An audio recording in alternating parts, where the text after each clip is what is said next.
Alrighty, history fans, welcome to another exciting edition of the class. And here today, we are going to examine another key development in post-World War II America. In this portion of the class, we're examining some cardinal, central, important developments after World War II. We've done that already with our lecture on the Cold War.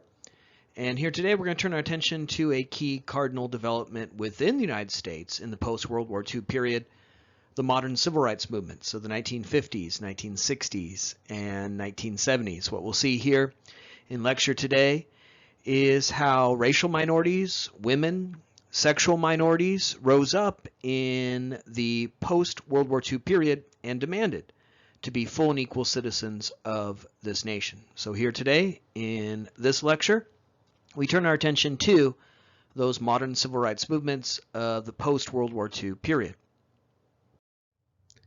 The best way to understand the civil rights movements that are our focus here today in this lecture is as a legal revolution.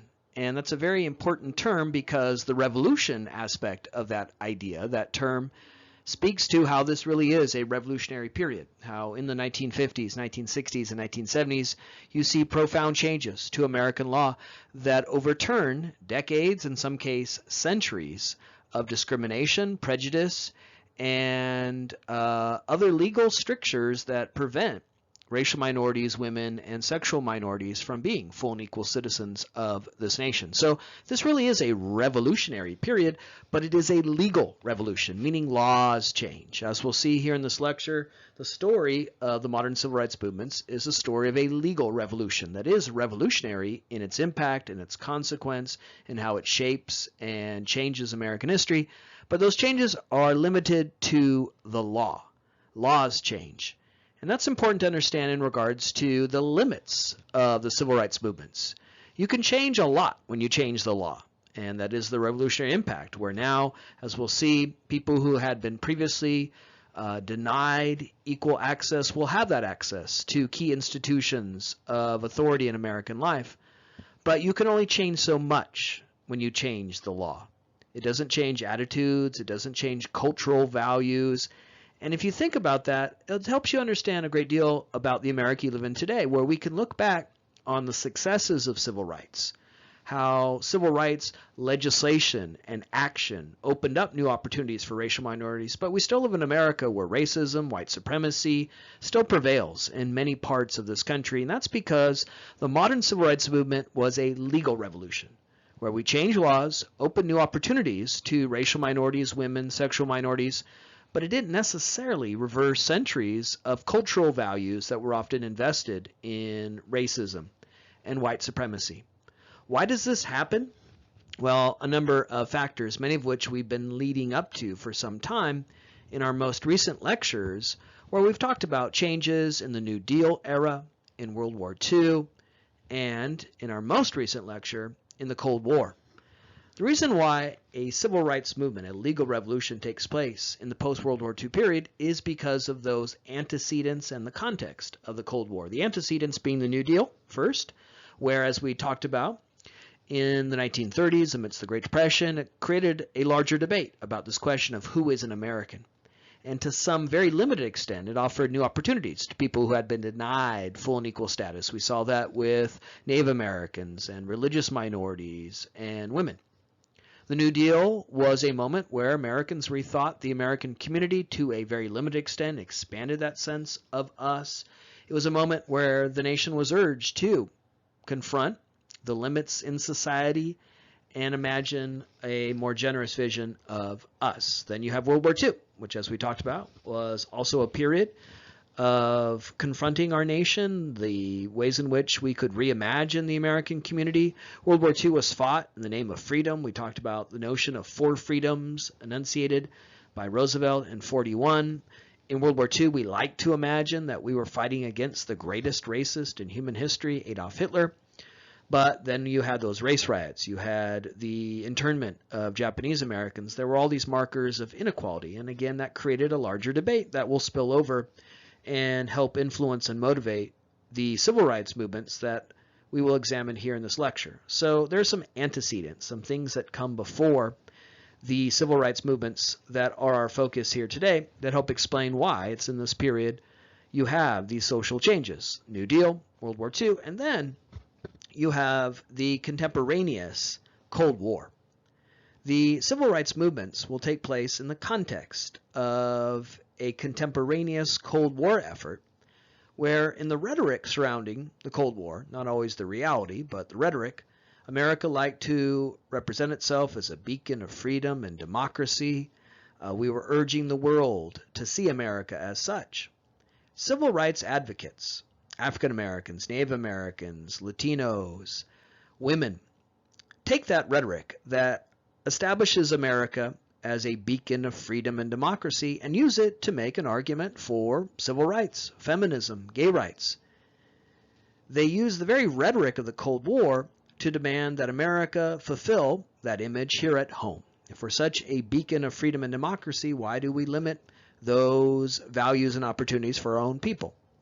So the modern civil rights movements that ripple through America in the post-World War II period, when returning GIs come back after serving in the war and they can't vote, can't buy a home, can't attend a university, when those who fought in the Korean War in that Cold War conflict in the name of freedom and democracy return to the limits and unequal society of America, they will take to the streets and demand equality and opportunity. And a lot of the factors that explain why this happens come from these antecedents of the New Deal, World War II, that created new ideas about the American community, new ways of imagining that idea of who is an American, one of those enduring arguments in the argument without end that is American history. And then you have the Cold War, which in rhetoric was about representing America as this beacon of freedom and hope. And civil rights advocates often use that very rhetoric in their own advocacy for securing freedom and opportunity here at home. So it's this context of America in the post-World War II period, coming out of the New Deal and World War II, amidst the Cold War, living in a very unequal and unfree society that helps explain why civil rights efforts, the legal revolution, erupts in this period. One early victory in this cause for dismantling segregation, discrimination, the limits, legal limits upon equality occurred right here in California in 1946 in a California State Supreme Court decision, Mendez versus Westminster. The particulars of this case are very illuminating because they concerned two racial groups, two marginalized groups. The case Mendez versus Westminster came from a Latino family, the Mendez family, that was living on land in Westminster, California, in Orange County, not too far from us.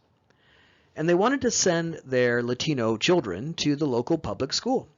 But they couldn't because the closest public school barred Latinos from attending. It was for whites only, as many schools in California in 1946 were segregated. This Latino family was living on this land in Westminster, California, because the land was owned by a Japanese American family that had been locked up in an internment camp. So that's what I meant by the story. The particulars of the Mendez case represent the fate of two racial minorities in America in this period who are facing discrimination, Latinos and Japanese Americans. The Mendez family challenged the segregation in Westminster public schools, and eventually that case made its way to the California State Supreme Court. And in 1946, in the landmark Mendez versus Westminster decision, 8 years before you will have a decision like this that affects the whole of the nation, 8 years prior to that, here in California, 1946, in the Mendez decision, the California State Supreme Court ruled that segregation in California public schools was unconstitutional, that it violated the California Constitution. The head of the California State Supreme Court at that time was Earl Warren. Earl Warren will go on from serving on the California State Supreme Court to later being the Chief Justice of the United States on the U.S. Supreme Court. And so there's a direct line between the early victory in the cause of civil rights forged here in California, and later, the key victory nationwide of Brown v. Board of Education, when in 1954, the U.S. Supreme Court, now headed by Earl Warren, will end segregation in all American public schools. The Brown v. Board of Education ruling in 1954 is a landmark advancement in our story here today of civil rights. It would really be the beginning point of that legal revolution that now would affect the whole of the nation. This Supreme Court decision concerned segregation based on race in public schools. The NAACP, a civil rights advocacy group, challenged the segregation policies in many states. The states were listed alphabetically on the Supreme Court case, and alphabetically first was the Brown case that concerned the discrimination in public schools in Topeka, Kansas. So this decision, this court case, this U.S. Supreme Court case, and the ultimate decision concerned a number of discriminatory policies around the country. Arguing for ending discrimination in Topeka, Kansas, and all American public schools was a young African-American lawyer, Thurgood Marshall, who will later go on to serve on the same U.S. Supreme Court that he was arguing in front of in 1954. He will go on to be the very first African-American to serve on the U.S. Supreme Court. Marshall's argument as the lawyer for the NAACP, arguing to end discrimination in public schools, had three different elements to it. The first element of his argument, seeking to end segregation in public schools, concerned the 14th Amendment. He argued that such discrimination, segregation based on race, violated the 14th Amendment. Now, in our lecture on Reconstruction some time ago, we talked about that landmark achievement of the Radical Republicans in 1868, the ratification of the 14th Amendment, which grants citizenship to all born here and also has with it the Equal Protection Clause. The 14th Amendment says all citizens of this nation are guaranteed equal protection of law. And the point I made in that lecture some time ago regarding Reconstruction was that that was a great achievement in 1868 in the cause of legal equality, and would go on to be a key factor in further efforts at true equality in American history. What the Radical Republicans accomplished in 1868 with the 14th Amendment created the legal foundation, the precedent that Thurgood Marshall, almost 100 years later, could draw upon in his argument for ending segregation based on race in public schools. So one element of Marshall's argument was based on the 14th Amendment that had been part of the Constitution since 1868. Second element of his argument was an attack on the Plessy versus Ferguson decision of 1896. Now, also, in our lecture on Reconstruction, we learned about the Plessy decision, which in 1896 established that separate but equal doctrine, where the U.S. Supreme Court in 1896 ruled that it was perfectly legal, perfectly constitutional, to segregate based on race as long as the two public facilities were equal. Well, as I mentioned, the Brown v. Board of Education ruling was an omnibus. It was a decision that called into question a number of school districts around the country, and those school districts were listed alphabetically, with Brown being the first. The Brown case concerned segregation in public schools in Topeka, Kansas. And this is what Marshall drew upon in his argument against the separate but equal doctrine.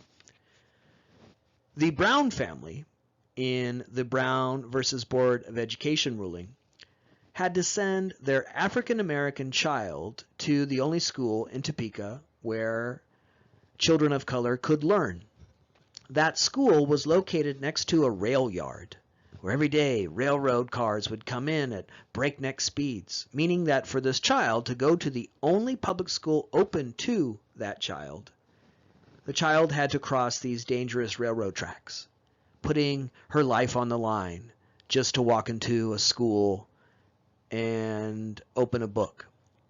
The white-only school in Topeka, Kansas, was located in a very safe area where white students did not have to put their lives on the line simply to walk into a public high school. So Marshall argues, how can you say that these two facilities are equal? The school that is open to children of color is next to a dangerous rail yard. The school that's for white children is in a safe area. These two citizens of this nation are not being treated equally. But the most remarkable, significant, and clever argument that Marshall advanced was his argument that you can't have separate but equal. He argued that racial segregation was a violation of the 14th Amendment. He argued that these two facilities aren't equal, violating the Plessy precedent. But also he argued you can't have separate but equal, because he argues in front of the Supreme Court in 1954 that the very act of segregation, the very act of taking a group and saying this particular group, because of a biological characteristic, in this case the color of their skin, is not free to live where they want, learn where they want, work where they want, shop where they want. When we as a society pass such laws, discrimination, it marks that group with a stigma that means they will never be seen as equals. If you say as a society through law that there's something wrong about this group, that they should not be able to freely move about the country, live and learn where they please, the only reason to pass such laws is to mark such a group as inferior, as suspect. There's something wrong with this group. That was Marshall's point. He said you can't have separate but equal because the very act of separation, of segregation, precludes equality. It means this group of people subject to such laws will never be seen as equal because it seems to mark them with this stigma. So Marshall makes this argument with these three different elements to it, violates the 14th Amendment, not true to the Plessy standard of equality, and that you can't have separate and equal. And the Warren Court, the U.S. Supreme Court, headed now by Earl Warren, ruled in May of 1954 in the Brown decision to end segregation in public schools. So let's tack back to the idea that we advanced at the very beginning of this lecture. What is changing here? The law.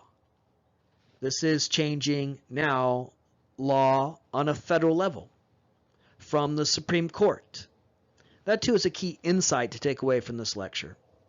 The story that I have for you today in this lecture, the story of civil rights, is not the story of one day every white person in 1954 waking up and saying, you know what, blacks and whites should be equal.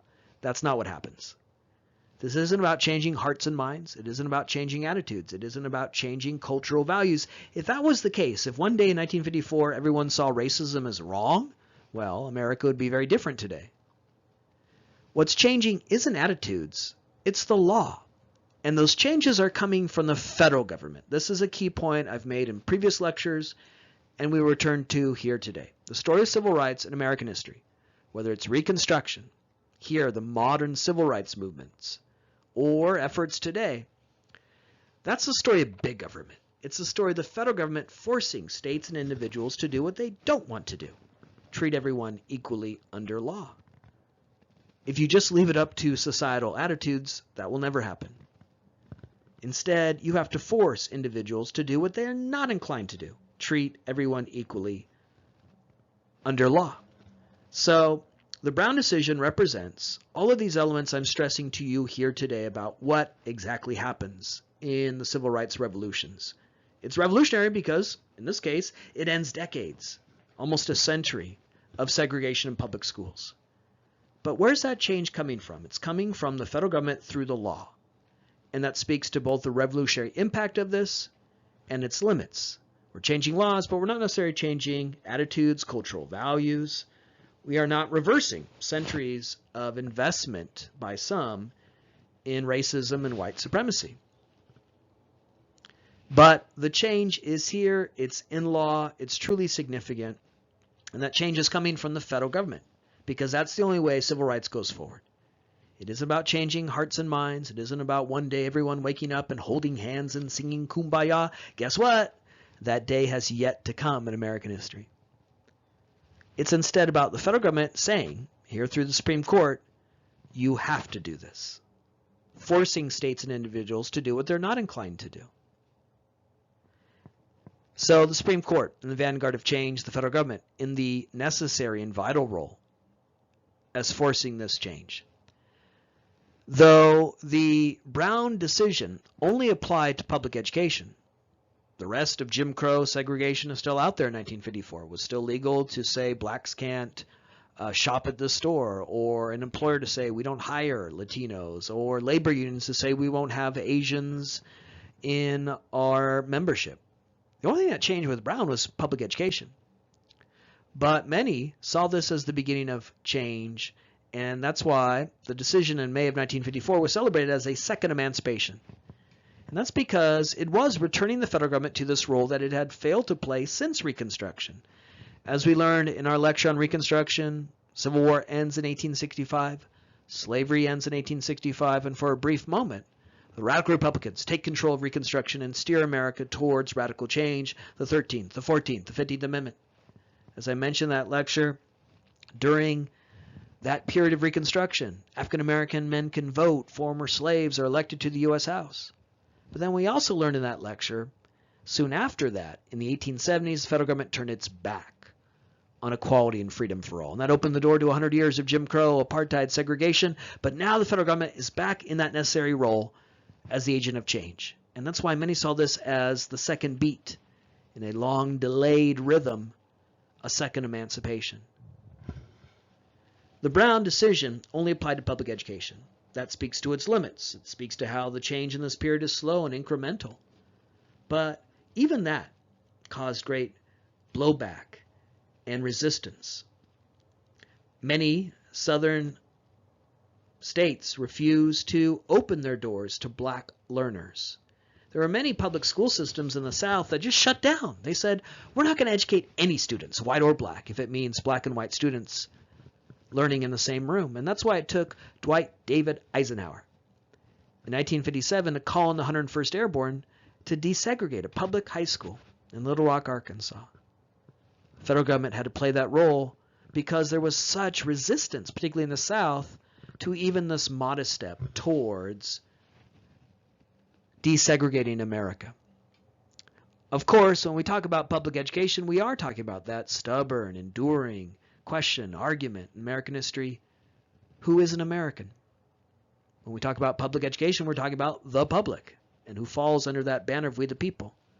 Brown urged us to expand that. And in doing so, it helped inspire other efforts at dismantling Jim Crow, apartheid. Brown only applied to public education, but it was a way of imagining a larger vision of the public, including racial minorities, under that banner of we the people. And in doing so, it inspired other efforts going forward to dismantle what was left of Jim Crow. A year after the Brown decision, Rosa Parks, an NAACP activist, refused to follow a law that treated her as second class, as inferior.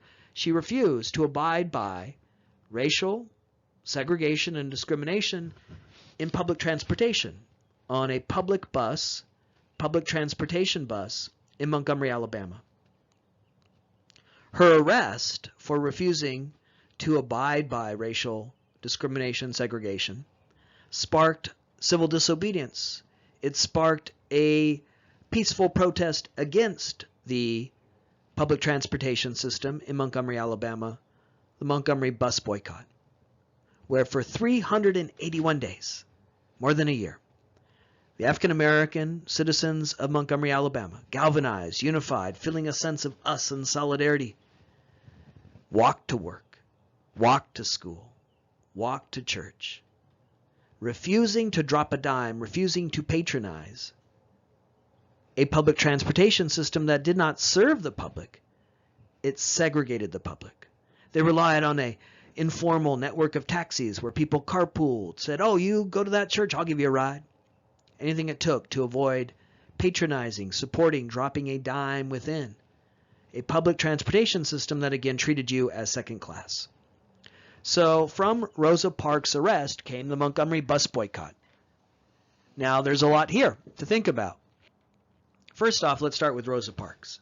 You may have learned that she accidentally created this change, this revolution, because she refused to give up her seat that day because her feet hurt, as if it was all an accident. That's bullshit. That's nonsense. In fact, it's deliberate bullshit. That story was concocted to make Rosa Parks less threatening to white America. The idea of an assertive African-American woman who knows her rights was very daunting and unnerving to many white Americans in 1956. So there was this deliberate effort to create this image of her as meek and mousy and quiet and oops, accidentally changed America because her feet hurt. Even today, America is not quite ready for an assertive African-American woman who knows her rights. So if you've learned that about Rosa Parks, it was a deliberate effort to make her softer in the image of many, but it's nonsense. It is bullshit. Rosa Parks was an activist. She was very active in the local chapter of the NAACP. She knew exactly what she was doing that day. She was asserting herself as a full and equal American.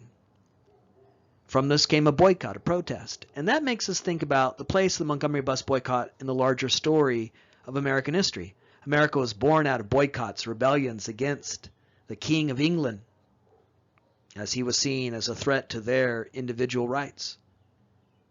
And there's a long continuity in American history of breaking the law in the name of a higher law. That's Henry David Thoreau refusing to pay his poll tax in protest of the U.S.-Mexican War. That's abolitionists helping slaves run away. And that's Rosa Parks, acting in that same vein, that same tradition. It goes back to events like the Boston Tea Party in the very beginning of America. There's a long history in America of civil disobedience, of resistance to threats to freedom. Rosa Parks is part of that. The other thing that is important here is that you see this sense of solidarity among African Americans in the Montgomery Bus Boycott, banding together, creating this informal network of taxis, helping people. Through the heat of an Alabama winter, of a summer, through the cold of an Alabama winter, they walked. While they walked, they were spat upon, pelted with batteries called the N-word, but they persisted and they won, because the Montgomery Bus Boycott does not end until November of 1956, when that same Supreme Court, look where change is coming from. How is change coming? That same Supreme Court that 2 years earlier had ruled in the Brown decision, declared that segregation in public transportation was unconstitutional. Another brick in the wall, the edifice of Jim Crow fell. What you had now in November of 1956 was the U.S. Supreme Court ending segregation in another element of public life. Think about the terms again. What the Supreme Court said in November of 1956 was that segregation in public transportation was unconstitutional. Public transportation, like public education, concerns this issue of who is one of us. So another key victory, a victory that again speaks to some of the broader contours, ideas that we're expressing in this lecture about change, what changes, where the change comes from, about ideas about the American public and community, but also there's a lot here in the larger story of American history we've expressed in this class. From these achievements, Brown, Montgomery Bus Boycott, comes a wave of protests. America in the late 50s, early 60s was awash in protests, where racial minorities in peaceful protests, boycotts, sit-ins, demanded what should already be their right: to be treated as a free and equal member of the society amidst a Cold War where we claimed to be a beacon of freedom and democracy. Many who were active in the civil rights efforts were veterans of World War II who sacrificed and served for this nation and then came back to an America where they couldn't vote, couldn't buy a home, couldn't attend a university, couldn't walk into a library and pull a book off the shelf. The modern civil rights movements that we're describing in this lecture would see racial minorities demand not something extra, not something beyond. What they wanted was simply what should already be their right: to be voters, to pursue an American dream open to all, to be full and equal members of this nation. The zenith of this effort in the late 50s, early 60s, that is marked by protests, boycotts, sit-ins, was a massive demonstration in the summer of 1963, the March on Washington. Now, in a previous lecture, we learned about A. Philip Randolph, civil rights leader, who during World War II proposed a march on Washington, a massive display of solidarity and civil disobedience where African American workers would walk off the job protesting wage discrimination. We learned in that lecture A. Philip Randolph doesn't have that march in World War II because President Franklin Roosevelt responded with Executive Order 8802, ending wage discrimination in all factories with government contracts. In 1963, A. Philip Randolph would have his march. He organized and led the March on Washington in the summer of 1963, where 250,000 Americans, black, white, Latino, Asian American, would descend on the nation's capital, Washington, D.C., and demand what again should already be their right, freedom and equality. In particular, the March on Washington in the summer of 1963 was designed to build support for a Civil Rights Act that was being thwarted, stopped, halted in Congress, a Civil Rights Act that would end what was left of Jim Crow, end racial discrimination in public life. To build support for that Civil Rights Act, that civil rights legislation that Southern congressmen, senators of both parties were attempting to thwart, A. Philip Randolph had his march on Washington, 250,000 Americans, amidst the Cold War, a moment where we claim to be this beacon of freedom and democracy, march on the nation's capital, what is imagined to be the capital of democracy around the world, and demanded some democracy here at home.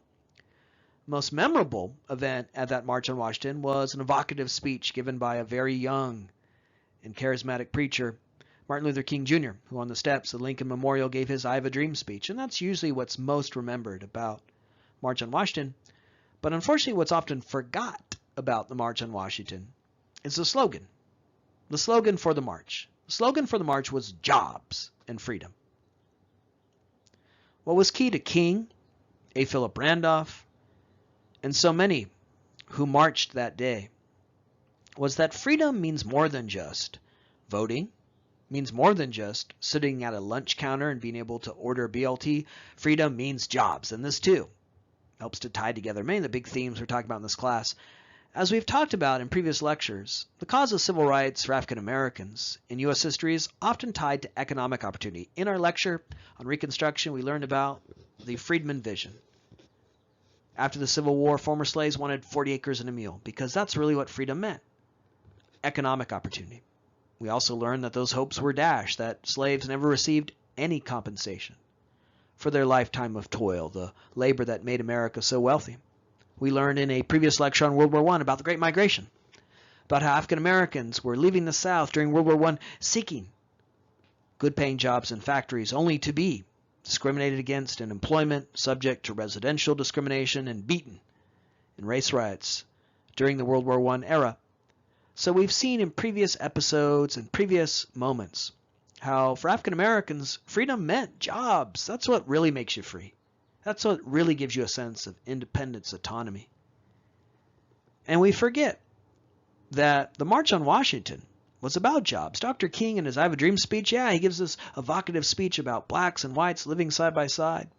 But he also talked about jobs, education, housing, the things that really make you free. We often forget that. We often forget that aspect of King, how he was an advocate for affirmative action, how he called for a federal jobs program. Jobs and freedom, because what makes you free? Economic opportunity. Here are a couple images that I offer to you from what we've talked about so far in this lecture. On the left, the Montgomery Bus Boycott. And you could see here African Americans walking to work, walking to school. We Southern Californians can really appreciate the sacrifice here because we don't walk anywhere. Hell no, right? Your friend lives up the street, you drive to his house, right? We don't carpool. But in Montgomery in 1955, African Americans walked through the, again, heat of an Alabama summer, the cold of an Alabama winter. They were spat upon, they were called the N-word, but they kept marching until they won. On the right, here's an image from the March on Washington, which I was just describing, and it's an image of A. Philip Randolph. There he is in the forefront, holding hands with Dr. King. What I want to call to your attention in this photograph is when you look at the signs here, you see that word jobs, jobs, housing. And again, that's kind of drifted down the memory hole. When we imagine Dr. King, we imagine his vivid imagery, the I Have a Dream speech. But Dr. King was an advocate for economic opportunity, economic equality. When he was killed in Memphis in 1968, he was in Memphis with striking garbage workers. He was standing side by side with garbage men who wanted higher pay, better working conditions, dignity on the job. When Dr. King was assassinated by a white supremacist in 1968, he was formulating what would have been his second March on Washington. He wanted to do it again in 68 with the Poor People's Campaign. Dr. King in the late 60s turned his attention to larger issues of economic opportunity, educational opportunity. He called for a massive jobs program like the New Deal. So it's important to understand that Dr. King was an advocate not just for racial equality, but for a true freedom that came from jobs, education, housing, the things that truly make you free. And that reminds us of the limits of civil rights. In the civil rights era that we're describing here, African Americans and other racial minorities secure the right to vote, they secure the right and opportunity to walk into a store and buy something. But the larger goals of housing, education, jobs, those have often been muted and thwarted even here in the 21st century. As I mentioned, the March on Washington that we've now described and seen a photograph from was designed to build support for a Civil Rights Act that was thwarted and stopped, halted in Congress in that summer of 1963. Southern congressmen and senators from both parties had been successful in preventing the passage of that Civil Rights Act. In the summer of 1963, you have the March on Washington, designed to build support, public support for a Civil Rights Act that was being thwarted, gummed up, halted in Congress. Also in 1963, November of that year, months after the March on Washington, President Kennedy is assassinated in Dallas. Kennedy had said that if Congress passed that Civil Rights Act, he would sign it. Now, Kennedy was a Democrat. He was a member of the Democratic Party. He was a Democratic president. But the Democratic Party had long been the party of the South. It was said in this period of the 1950s, 1960s, that the South is the solid South, solid in support for the Democratic Party. This goes back to the Civil War. Lincoln was a Republican, so white Southerners supported the Democratic Party, and they did almost for 100 years. But Kennedy was a Democrat, and he was trying to pull his party, the Democratic Party, away from its long commitment to segregation, discrimination, and remake it as the party of civil rights. Kennedy was a Northern Democrat from Massachusetts, and that's why he was committed to signing the Civil Rights Act. But of course, he never has that opportunity because he's assassinated in Dallas. Now, when he's assassinated in Dallas, initially, before we found out who was responsible for that assassination, many Americans assumed it was the Klan. Kennedy was in a southern city, Dallas. He had come out as a strong advocate for civil rights. He had promised to sign the Civil Rights Act into law if it was passed. And so when he was shot in the southern city, many people just assumed it was the Klan who was killing Kennedy for his support of civil rights. When he shot, his then widow, Jackie Kennedy, said, "Oh my God, they killed him," because she assumed it was, again, the Klan, white supremacists. It later turned out it was a lone wolf. It was Lee Harvey Oswald who killed Kennedy not because of civil rights, but because Oswald harbored a grudge regarding Kennedy's policies towards the Soviet Union and Cuba. But at the time, most people assumed it was the Klan because Kennedy was in this effort to remake the Democratic Party and the party of civil rights. So Kennedy's killed, and he becomes a martyr. His vice president, Lyndon Johnson, takes over and makes the Civil Rights Act the cause of Kennedy as a martyr. If he's a martyr, if he died for a cause, that cause was civil rights. And Lyndon Johnson, using his political skills, his will, his presence, he was the type of guy who would grab you by the lapels and just impose upon you in many ways, worked to get the Civil Rights Act passed, and he signed it into law in 1964, the landmark Civil Rights Act of that year that ends Jim Crow segregation, ends Jim Crow discrimination. What the Civil Rights Act of 1964 did was end discrimination based on race in public life. No longer could you as a private employer have a sign that say, we don't serve Latinos, we don't serve Filipinos, we don't serve African Americans. As a labor union, you can no longer say, we don't have blacks as members. The Civil Rights Act ended what was left of Jim Crow. Now, in previous slides, we've seen its slow dismantling, Brown, the Montgomery Bus Boycott. But in 1963, when you have the March on Washington, there were still so many ways in which racial minorities were subject to discrimination. That ends with the Civil Rights Act. Now, let's think about some of the larger themes in this lecture. What's changing here? The law. The Civil Rights Act says you cannot discriminate based on race in public life. Where's that change coming from? The federal government. This is passed by Congress and signed into law by Lyndon Johnson. So the Civil Rights Act, again, a legal revolution. And it is revolutionary because it upends 100 years of apartheid. It ends Jim Crow. It ends legal discrimination in American life based on race. Profound, remarkable, significant. But where is that change coming from? It's coming from the federal government. And how is the change coming? It's coming in a change of law. When Lyndon Johnson signs the Civil Rights Act into law, he says, I fear we've lost the South for a generation.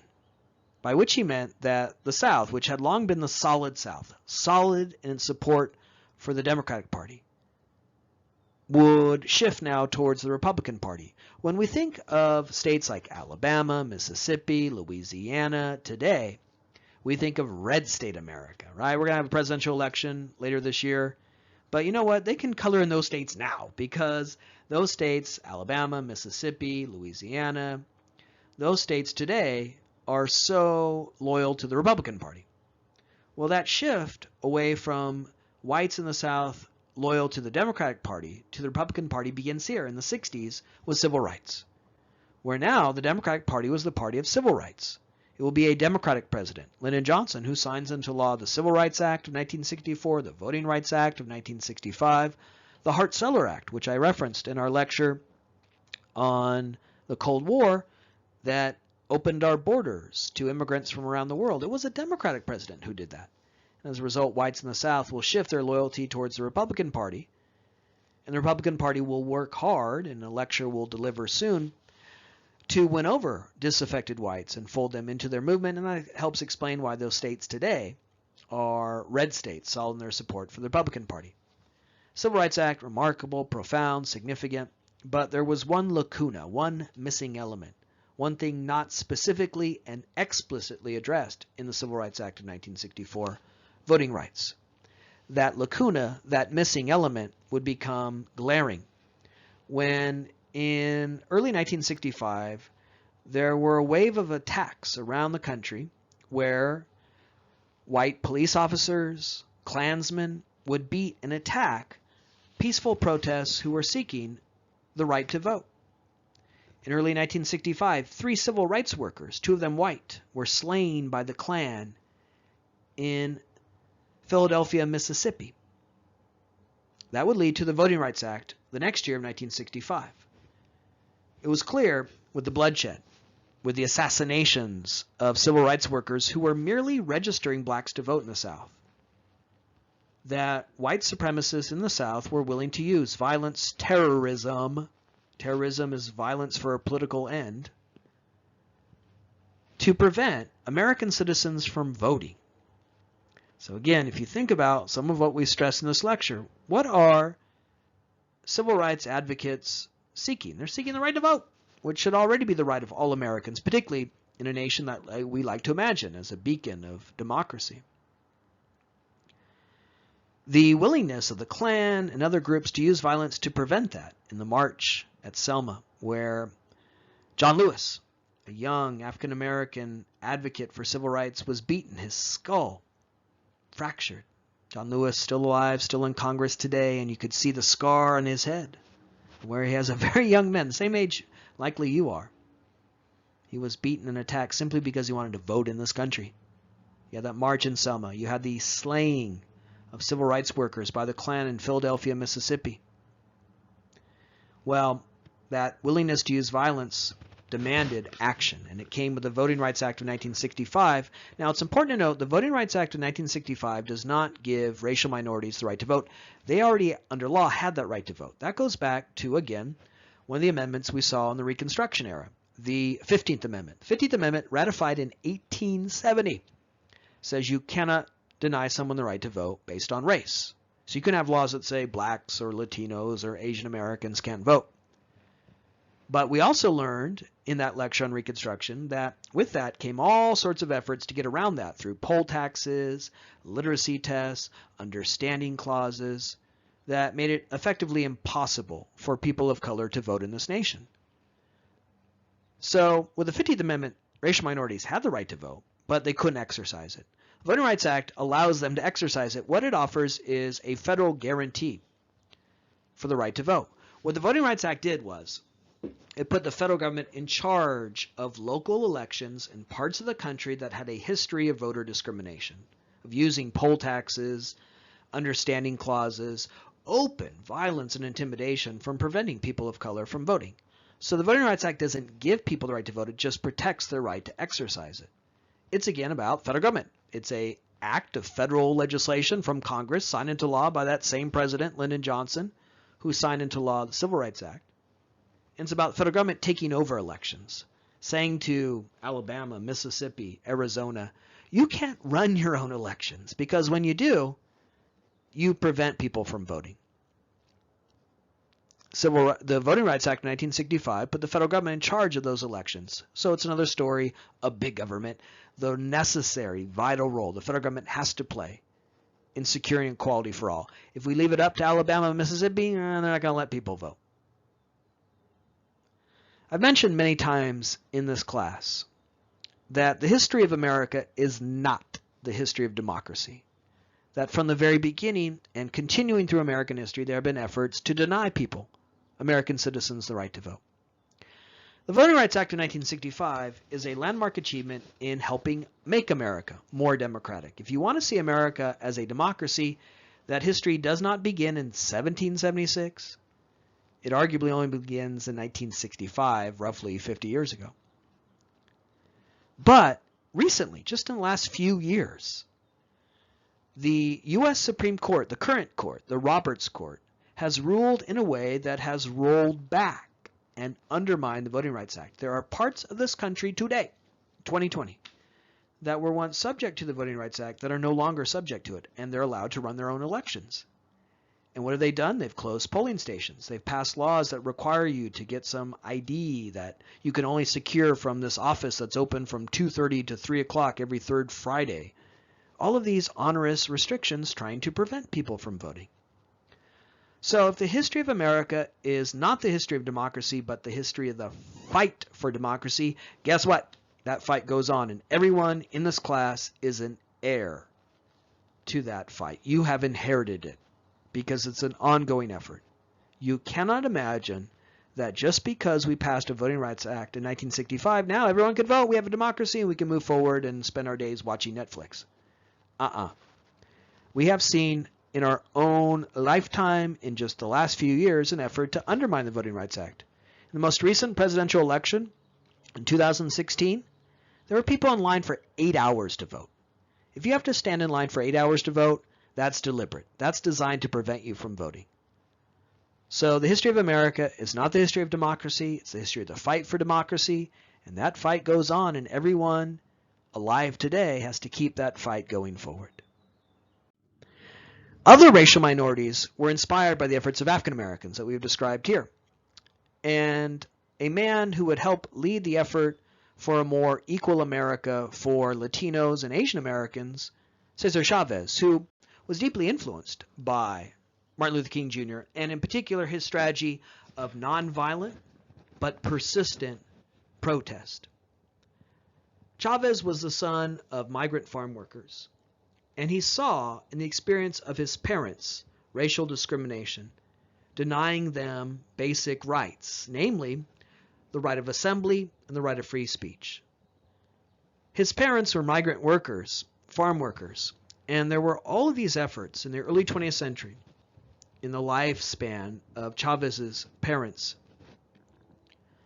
to prevent farm workers from unionizing, from assembling in like-minded groups and speaking out in favor of higher wages, better working conditions.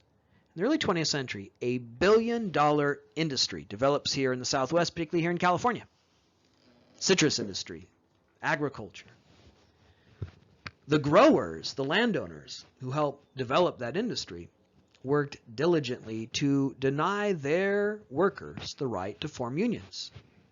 In 1936, there's an incident called the Citrus War here in Orange County, where striking agricultural workers, most of them Latino or Asian American, were beaten back onto the job, forced to return to work by the local police departments in Fullerton, California, in Brea, California, cities, again, not too far from us.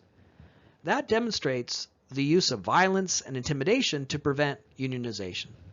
Chavez saw that experience in his parents' lives, and he wanted to now work to allow farm workers, most of them again Latino, Filipino American, to finally secure that basic liberty and right of freedom of assembly, freedom of speech, and form labor unions. So again, it's about racial minorities seeking what should already be their right, equality and opportunity.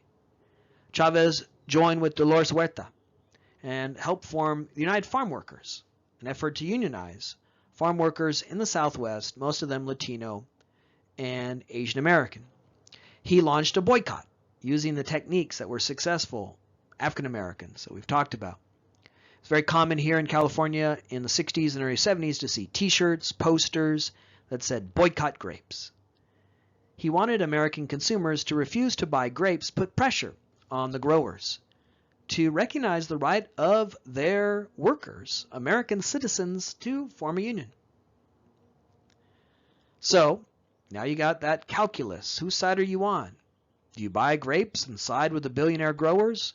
Or do you refuse to buy grapes and side with Chavez and other Americans who simply want the right of assembly, the right to form a union, the right to speak out, and really secure greater opportunity at the American dream? If you form a union, it's designed to help secure higher wages, better working conditions, a chance to vault into the middle class, buy a house, send your kids to college.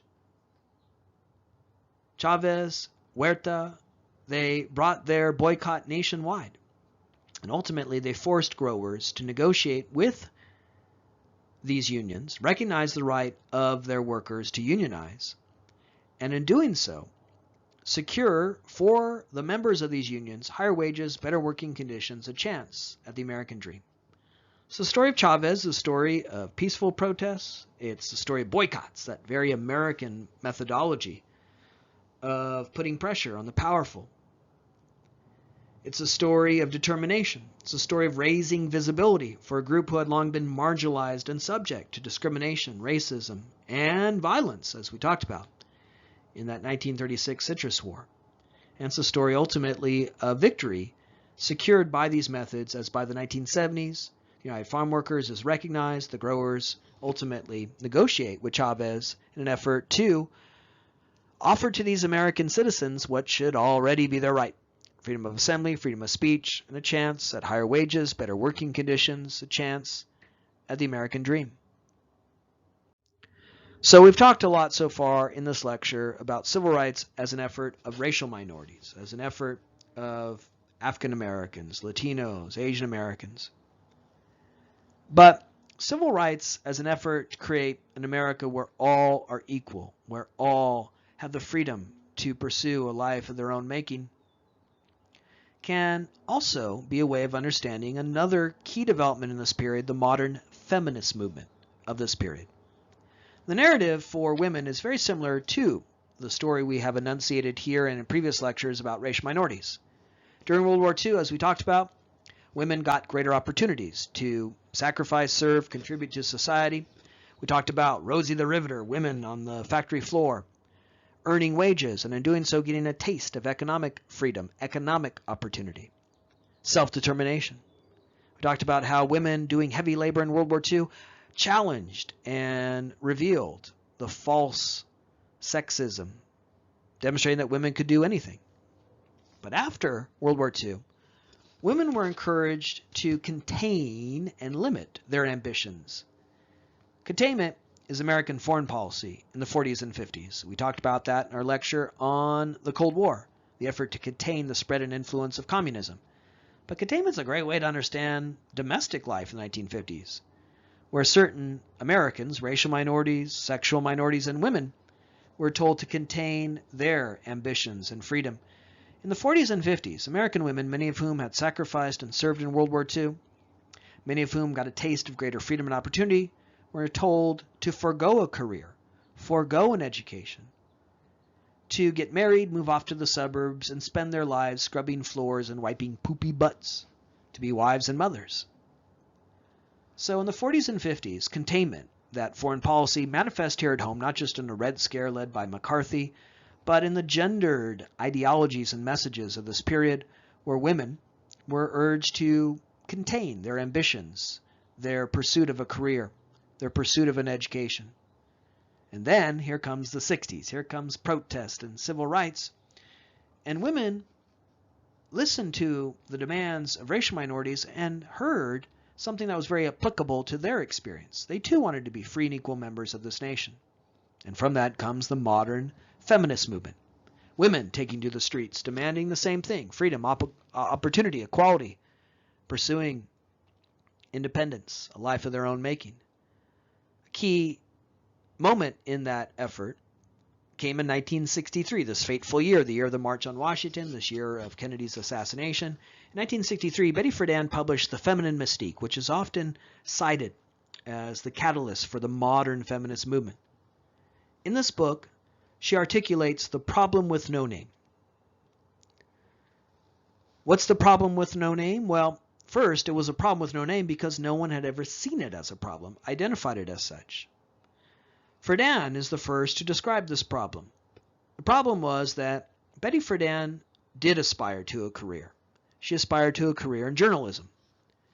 But she quickly realized that she could never be the journalist that she was capable of, rise in that profession, contribute to American society through that profession, because after a long day working as a journalist, writing, researching, editing stories, she came home for what she described as her second shift, where she was expected to cook, clean, care for the children, while her husband sat on his ass and drank a martini.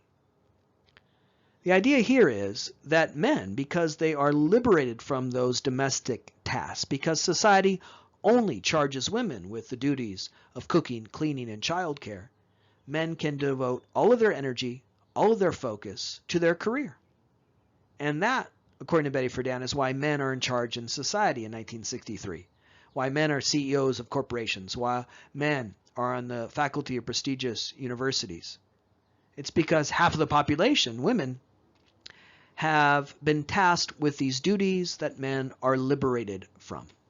Friedan argued in this book, if it was fair, if it was equal, if women had the same opportunities men did, women would be CEOs of corporations. Women would be on the faculty of prestigious universities. Women would be in Congress. And that's how Betty Friedan was very forward-looking, very prescient, because that's exactly what happens. Thanks to the efforts of Betty Friedan and feminists, in the 60s and 70s, laws change and women get opportunities to pursue a career in education. And today, women are CEOs of corporations. Women are on the faculty of prestigious universities. Women are in Congress. Today, we have best-selling books like The End of Men. Are Men Necessary? Today, the majority of bachelor's degrees are awarded to women. We have seen the ascendance of women in the last few decades. In a college class like this, there are more women than men. Things are going to change in the American labor force in the decades ahead. And that's why you have best-selling books with titles like Are Men Necessary? The End of Men. Women are now out earning their husbands. In many American households, women are the breadwinners. Women are earning the majority of bachelor's degrees. Women are looking at men. They're not earning much money. They don't help out much around the house. They just sit on the couch, fart, and play Xbox. And women are saying, I don't need that in my life. So fellas, guess what? You better study, better work hard, because you're about to be outnumbered. Friedan was very prescient in that way. She wrote this book that articulated her own personal challenge, the problem with no name. But what happens is, when women read this book, They say, your problem is my problem. I too want a career. I too want an education, but I'm told to get married, move off to the suburbs, wipe poopy butts, and scrub floors. She's flooded with letters by women who say, you've identified a larger problem in society. So Friedan writes this book, it connects, it resonates with so many American women, and it gives birth to this movement, the modern feminist movement. Problem for Betty Friedan was she had written this book that was a huge success. It galvanized American women. It raised their awareness. But she struggled to find a job because whenever she would go looking for a job in journalism, the person behind the desk that had the power to hire her was always a man. And he may not have read The Feminine Mystique, but he knew its core argument. The only reason why you're here, the only reason why you're in charge of this newspaper or magazine is because you're scared to compete with us, women. So she had a hard time finding work, and therefore she founded her own magazine, Ms. Magazine. She founded NOW, the National Organization for Women, which would be the leading voice for feminist causes in the second half of the 20th century. NOW, a National Organization for Women, founded by Friedan and other feminists, advocated for opportunity in education, employment. It argued for reproductive rights, decriminalization of abortion and birth control so women can decide if and when they want to become mothers. It critiqued the beauty culture that seemed to be dominated by men, cosmetic companies, Hollywood, that seemed to assert that women's only worth was in their physical looks and appeal to men. On the pages of Ms. Magazine, those arguments were made. Also in 1963, Congress passed the Equal Pay Act, which mandated that in federal jobs, men and women be paid the same. Now, today there's still a gender gap in pay in the private sector, and there are efforts to narrow that gap and create true equality in terms of pay, and those struggles and efforts continue, and likely they'll get better in the decades ahead as women continue to dominate the labor force. But in 1963, in federal jobs, you had the Equal Pay Act. Marcia Janeway was a member of NOW. She too published on the pages of Ms. Magazine, and she in particular zeroed in on that beauty culture that told American women what was beautiful. She said the beauty culture, beauty industry, cosmetic companies, they're all run by men. And they tell women what is beautiful in a way that urges them to look as different than men as possible. They tell women that beauty comes from having long hair, wearing short skirts, walking around on heels, and smearing your face in makeup. Whereas men are supposed to have short hair, wear pants, suits and ties, and not fuss with their looks too much. Janeway said we could remedy sexism by moving to an androgynous society where men and women look exactly the same. Her idea here was, if I don't know you're a woman, because I can't tell the difference between men and women, I can't treat you differently. She said the beauty industry is so invested in urging American women to look as different than men as possible. So let's move to an androgynous society as an effort to end sexism, where women start dressing more like men start dressing more like women, and we meet in the middle. Well, if you think this is funny or ridiculous or hard to imagine, think about what's happened since the 1970s, where today nobody raises an eyebrow, nobody thinks it's shocking if a woman has short hair or a man has long hair. In the 60s, there were many public places where American women couldn't appear wearing pants. If you showed up to jury duty wearing pants, the judge had the power to send you home and make you wear a skirt. That's what happened in this country not too long ago, but today no one raises an eyebrow if a woman wears pants in public life. Men now, they're manscaping, they're plucking hair, they're smearing creams and lotions all over their body. It's how men have compensated for their declining economic fortunes, by becoming peacocks. It's our only hope, really, in an age where, again, we have best-selling books titled The End of Men. So Janeway was probably very also prescient. The other landmark work of the modern feminist movement was published in 1970. It was written by Kate Millett, who passed away recently last year. Her book was Sexual Politics. And she argues in this book that everything in American life was dedicated to keeping women below men. She argues our political system was designed by men to deny political power to women in an age where American women couldn't vote until 1920 if they were white, 1965 if they were of color. She says the founding fathers were all fathers. They were all men, and they didn't create democracy. They created a system that concentrated political power in the hands of men. She argued our economic system, capitalism, was designed to concentrate power in the hands of men and keep women below men. A rather provocative thing to assert in 1970 during the Cold War, when we were told that capitalism makes you free. Not according to Kate Millett. She said capitalism, the American economic system, was designed by men to keep women below men. She argued that the predominant American religion, Christianity, was also used to keep women below men, with the Bible often cited, urging women to cleave to their husbands, cleave to their fathers. And as the title indicates, she says, even the sexual act itself, even sexual intercourse, is all about men on top. She says when a man's having sex with a woman, he's saying, I'm in charge, I'm on top. I know she wasn't thinking of all the kinky ways you guys are doing it. She was thinking of the missionary position where men are on top. And therefore, the sexual act itself is political. Millett argues in this book, the only reason why women think they want to have sex with a man is because they've been told that by a man. Hey, this is what you'll like. This will be great, right? Millett said, if women want to have a good time, a real good orgasm, they should get together with other women. Men, they don't know what the hell they're doing. They're out there banging away, hoping for what's best. But women have access to the equipment 24 hours a day, 7 days a week, and they know how to use that equipment.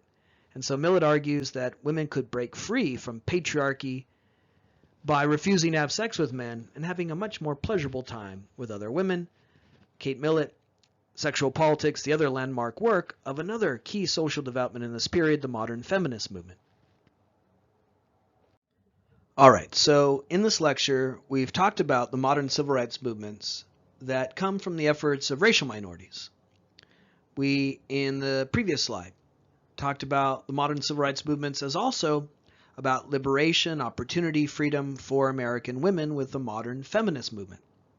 Let's conclude our look at civil rights with yet another social movement of the 1960s.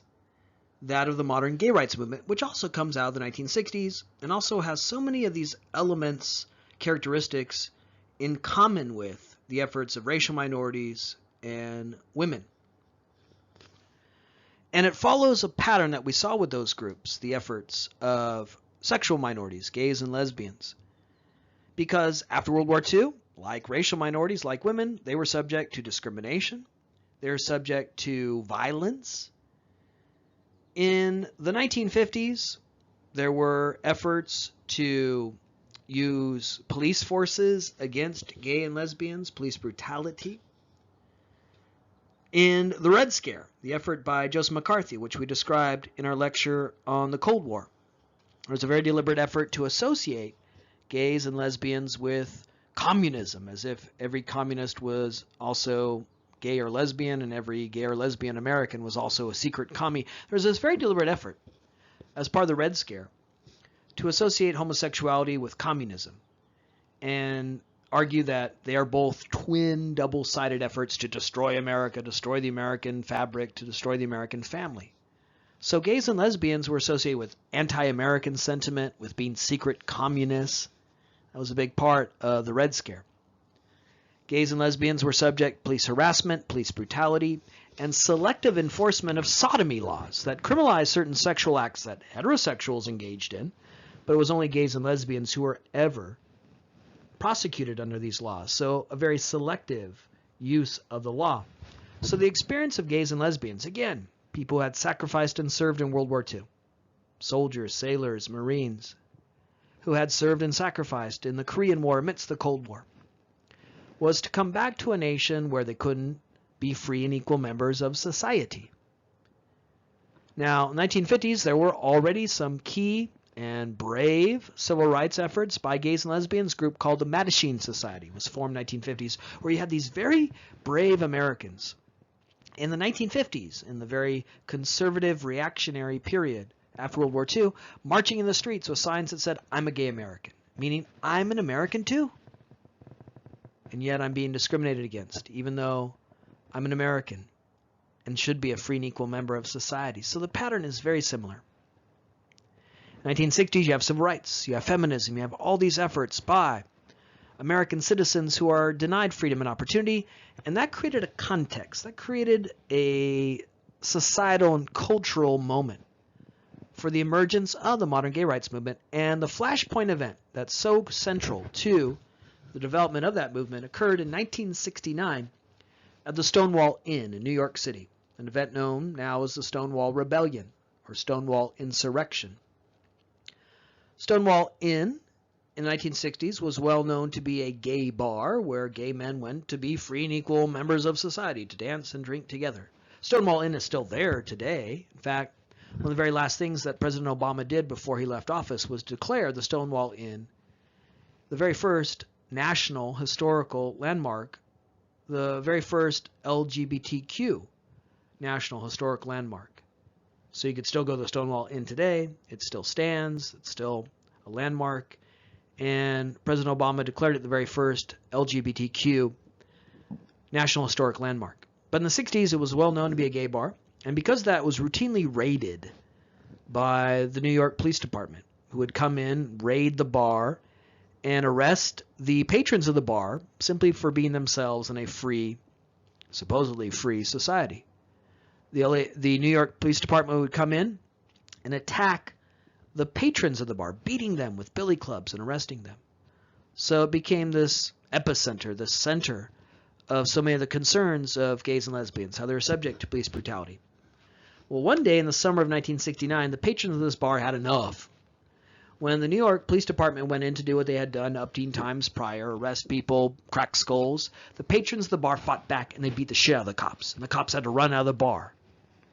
Humiliated, the cops called for reinforcements. And then people in the neighborhood, people who weren't necessarily themselves gay or lesbian, but felt sympathetic to the patrons of the bar who just wanted to be left alone, free and equal members of society, came out and stood in support of the patrons of that bar. And this led to 5 days of rioting, clashes between protesters and the police, and greater visibility to a gay rights movement. Stonewall Inn is another one of these flashpoint events that riveted the attention of the American public. It challenged stereotypes about gay men as weak or effeminate. Here were gay men beating the hell out of the police, standing up for their rights, protesting against discrimination. From this came the origins of the modern gay rights movement. In the 70s, after Stonewall, you'd have the first gay pride events. You'd have people coming out of the closet without fear, without compunction, asserting themselves as gay and lesbians who just wanted to be free and equal members of society, rippling into the late 20th and now 21st century, an effort for marriage equality, an effort for, again, equality under law. So the 1960s was a time of civil rights, feminism, and gay rights, where American citizens, many of whom, again, had sacrificed and served in World War II, amidst a Cold War where we were told we're this beacon of freedom and democracy, took to the streets and demanded freedom and democracy. And from that came a legal revolution, changes in law, greater opportunities. 1960s, a time of great social change, as we've testified here in this lecture.